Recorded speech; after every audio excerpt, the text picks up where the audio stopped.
कशी उद्या मतमोजणीची तयारी झालेली आहे, काय व्यवस्था प्रशासनाच्या वतीनं करण्यात आली आहे आणि साधारण निकाल किती वाजेपर्यंत लागेल? 119 विधानसभा मतदारसंघाची मतमोजणी उद्या पैठणी क्लस्टर गोडाऊन अंगणगाव या ठिकाणी सकाळी 8 वाजता सुरू करण्यात येणार आहे।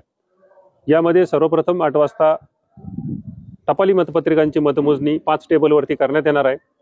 त्यानंतर 8:30 वाजता ईव्हीएमची मतमोजणी 14 टेबलवर करण्यात येणार आहे। ईव्हीएम मतमोजणीसाठी एकूण 14 टेबलची व्यवस्था करण्यात आली असून प्रत्येक टेबलवर 14 याप्रमाणे 24 फेऱ्या मतमोजणीच्या होणार आहेत।